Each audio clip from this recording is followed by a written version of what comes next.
Bonjour et bienvenue dans les 4V. Bonjour Thomas Soto. Les Français se posent beaucoup de questions qui impactent leur vie au quotidien. Alors si vous le voulez bien, on va essayer d'être le plus concret possible ce matin.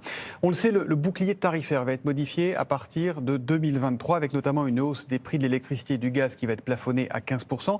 Ce qu'on ne sait pas en revanche, c'est jusqu'à quand ça va durer. Est-ce que c'est un engagement pour toute l'année 2023 ?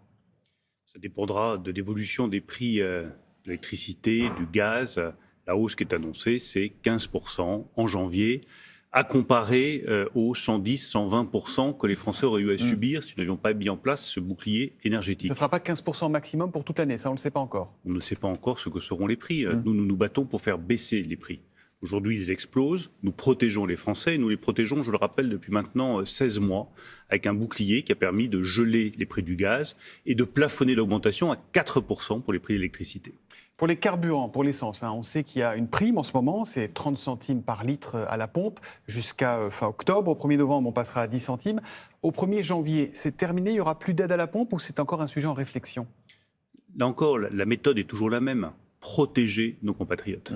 Protéger face au prix de l'électricité, face au prix du gaz et face à l'explosion des prix des carburants. Aujourd'hui, les prix du carburant sont à la baisse. Le prix du baril est à la baisse.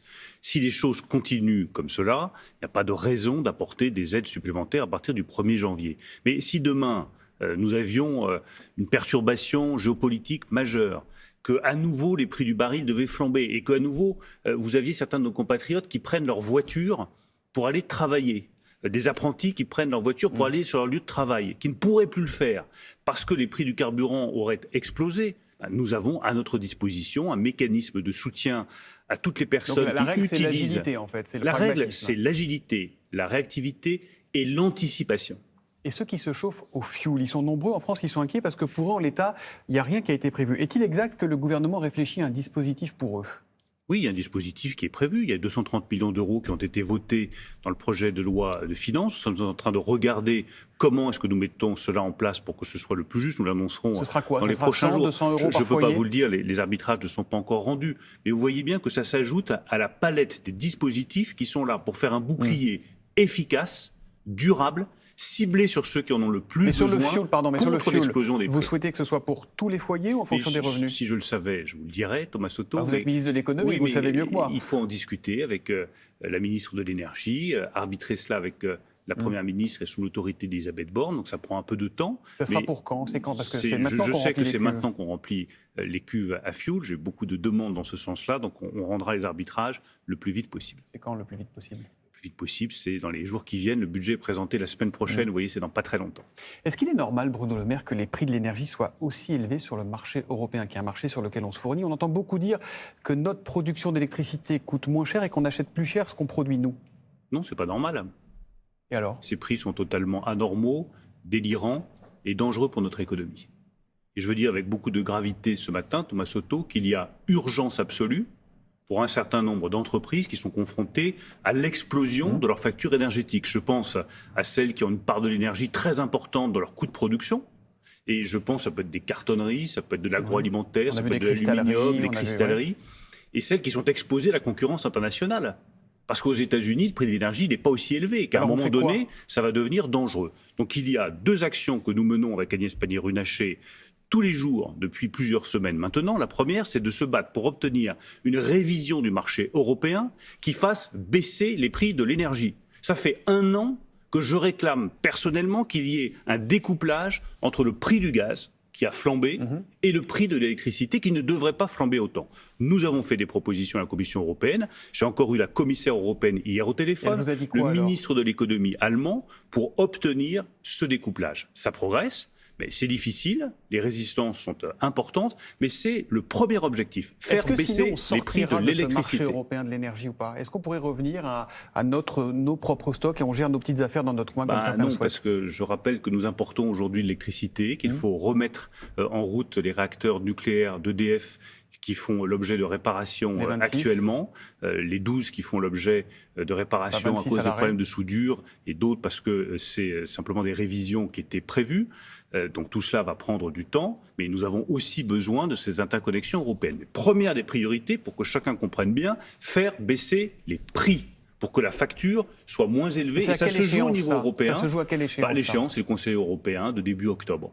le moment où les chefs d'État vont à nouveau se réunir, vont à nouveau regarder la question du marché européen de l'énergie. Le président de la République est totalement mobilisé sur ce sujet. Nous en parlons régulièrement ensemble avec la première ministre Elisabeth Borne, avec la ministre de l'énergie Agnès Pannier-Runacher. Nous sommes totalement mobilisés sur ce premier enjeu. Le deuxième, sur lequel là pour le coup les choses avancent bien, c'est pouvoir apporter des aides plus rapides et plus importantes à ces entreprises. Donc je peux vous annoncer que pour les PME, celles qui ont droit à des aides jusqu'à 2 millions d'euros, dès le 1er octobre, le dispositif est simplifié. Si elles ont des pertes sur une durée d'1 mois et que l'énergie représente une part importante de leur coût de production, elles ont droit à une aide jusqu'à 2 millions d'euros. Et même si elles ont oublié de faire la demande en juillet, en août, elles peuvent redemander, elles y ont droit. Ça peut être rétroactif. C'est une aide qu'elles ne devront pas rembourser. Et c'est une aide, c'est une subvention. C'est une subvention. Donc c'est vraiment pour les aider, c'est pour des PME ou des TPE. Après, il y a celles qui sont les plus menacées, celles pour lesquelles je dis il y a urgence absolue. Ça peut être Aluminium Dunkerque, ça peut être Arc, ça peut être des verreries. Elles, c'est des aides qui sont plafonnées à 25 et 50 millions d'euros. J'ai demandé hier 2 choses à la Commission européenne, à Margrethe Vestager. La première, doubler le montant de ces aides. Passer à 50 ou 100 millions d'euros. Là, c'est déjà des sommes importantes. Je pense que nous avançons dans la bonne direction. La deuxième chose qui est la plus importante, c'est que ce cadre européen qui doit être révisé, parce que si le cadre européen n'est pas révisé, je ne peux pas donner les aides. Il doit être révisé au 1er janvier 2023. C'est beaucoup trop tard. Vous aurez des entreprises qui seront tombées au tapis si nous attendons le 1er janvier 2023. J'ai demandé à Margrethe Vestager que ce nouveau cadre européen soit disponible fin octobre au plus tard, c'est-à-dire dans 3 ou 4 semaines au plus tard. Et elle est d'accord ? Je pense que là aussi, nous pouvons gagner ce combat. Tout est un combat, mais nous devons gagner ce combat parce qu'il en va de la survie d'entreprises qui sont stratégiques pour la nation française. Est-ce que vous avez une inquiétude sur le nombre de défaillances d'entreprises à venir ? Est-ce que les chiffres qu'on vous donne aujourd'hui sont inquiétants pour cette année et pour l'année prochaine ? Et il y aura des défaillances si effectivement on laisse le prix flamber et qu'il n'y a pas les aides à des montants suffisants. C'est précisément ce que je veux éviter. Je veux protéger l'outil de production français. C'est des milliers d'emplois qui sont concernés. C'est des sites industriels stratégiques. Je le redis, des aluminiums, des forges, des productions de verre ou d'acier qui sont stratégiques pour le pays. Est-ce que vous avez entendu ce qu'a dit Marine Le Pen sur toutes ces questions d'énergie ? En gros, elle dit on se tire une balle dans le pied en sanctionnant la Russie. Les sanctions sur l'énergie sont absurdes parce qu'elles ont enrichi la Russie et représentent un risque de paupérisation pour nos peuples. Est-ce que les faits ne lui donnent pas raison ? Non. Mais Marine Le Pen n'est jamais décevante. Je lui reconnais une véritable constance dans la proximité avec Vladimir Poutine et avec une nation qui a décidé d'envahir l'Ukraine. La réalité, c'est que, comme toujours, je l'ai dit à plusieurs reprises, Marine Le Pen, c'est le parti de la capitulation. C'est on se met bien avec ceux qui attaquent un autre pays européen. Mais là, c'est pas ce qu'elle dit. Là, elle est sur les mais conséquences économiques depuis le début de Thomas Soto, je lui reconnais beaucoup de constance. Elle essaye de corriger le tir en disant que c'est des sanctions contre l'énergie. Mais ce qu'elle a toujours combattu, c'est des sanctions contre la Russie, contre ce banquier, contre son ami Vladimir Poutine. Et dans le fond, c'est la France de la capitulation, qui essaye d'être bien avec les forts, même si les forts sont infréquentables parce qu'ils attaquent une nation amie. Mais ce qu'elle dit aussi, pardon...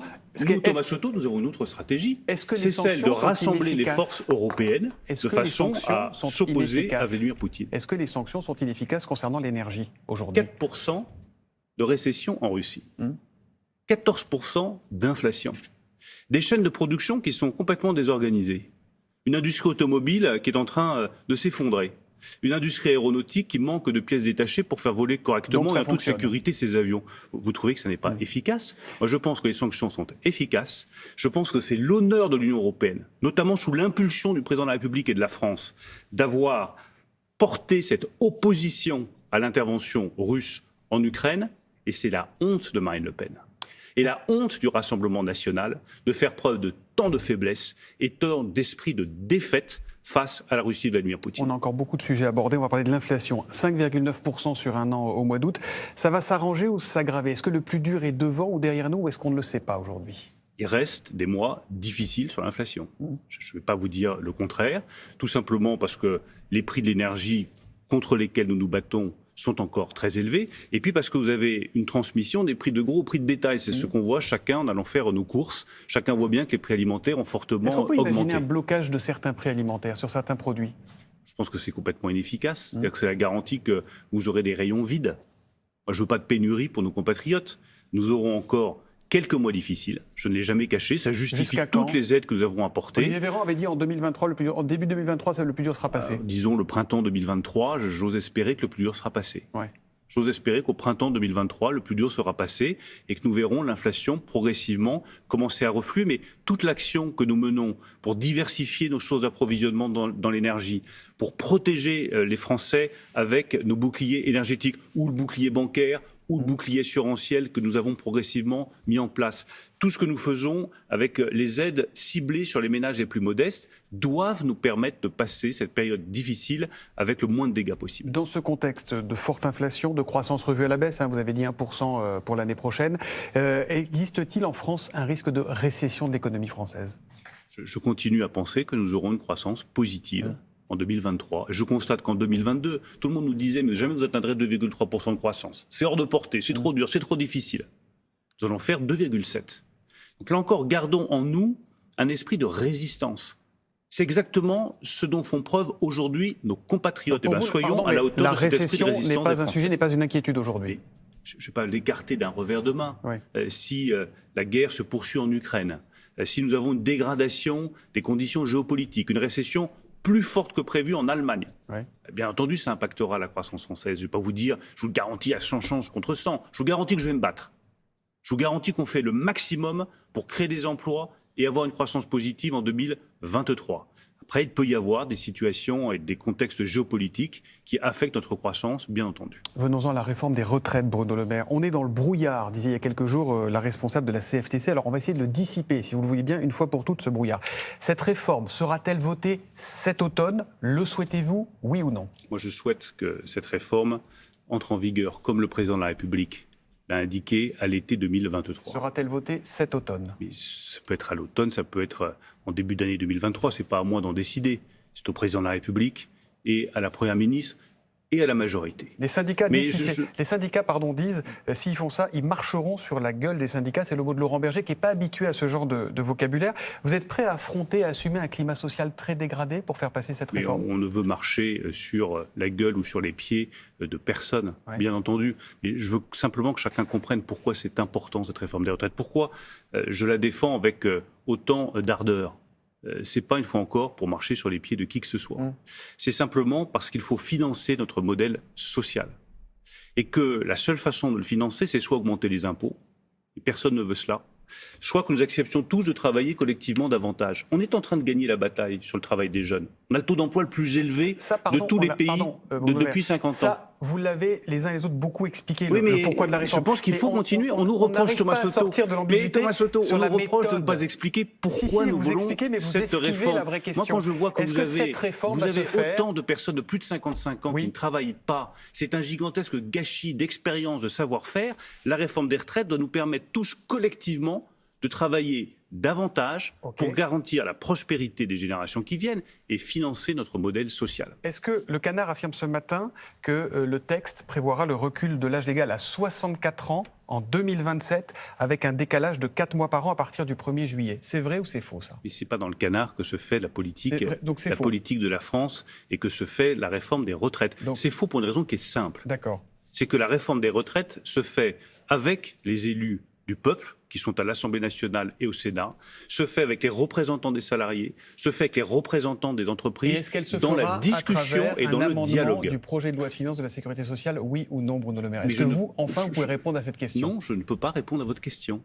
Parce que je décide de ce que je dois décider, mais ce dont je ne décide pas, je n'en parle pas. C'est aussi simple que ça. Est-ce que vous le souhaitez que ça se fasse dans un Moi, je souhaite que quel que soit le moyen employé, législatif et évidemment démocratique, c'est-à-dire dans le dialogue, dans la discussion, en échangeant avec tout le monde et sans marcher sur les pieds de qui que ce soit, nous ayons à l'été prochain une réforme des retraites qui entre en vigueur parce que je tiens à mon modèle social, à notre modèle social, que je tiens à la prospérité des Français et que je pense que ça s'inscrit dans une réflexion beaucoup plus globale et essentielle au lendemain du Covid sur le travail. Qu'est-ce que nous voulons comme travail ? Comment est-ce qu'on organise le travail ? Comment est-ce qu'on organise le temps de travail de nos compatriotes ? Questions concrètes, vraiment réponse rapide. Les régimes spéciaux seront-ils concernés par la réforme, oui ou non ? Les régimes spéciaux, nous avons déjà réformé, celui de la SNCF notamment, Là aussi, je ne peux pas vous le dire. Vous ne pouvez pas nous le dire. Et en fin juillet, vous aviez... Si je le savais, si c'était décidé, et si tout ça avait fait l'objet de longues discussions, d'arbitrage, je vous le dirais, mais ce n'est pas le cas. Fin juillet, vous aviez promis une revalorisation des retraites pour le mois de janvier. Est-ce que vous le confirmez? Oui, je le confirme. De combien? Je ne peux pas vous donner le chiffre, mais il y aura bien une revalorisation Combien? des retraites C'était en janvier. 4% en Vous juillet, savez, ça sera combien? C'est bien pour ça que quand je ne peux pas vous répondre, je ne vous réponds pas. Mais quand je prends Faut envoyer nous voir, hein. quand je prends l'engagement, Thomas Soto, je le tiens. J'ai promis en juillet devant les députés qu'il y aurait une revalorisation des retraites en janvier. Il y aura une revalorisation des pensions de retraite 3, en janvier, qui s'ajoutera aux 1,1, 4 qui ont déjà été faits, de façon à ce que tous les retraités soient protégés contre l'augmentation des prix. Merci Bruno Le Maire. On a ouvert Soto. beaucoup de sujets. Il faudra revenir pour quelques précisions. Je vous quand même, promets hein. de revenir dès que nous aurons toutes les précisions. Merci à vous. Merci messieurs. Il est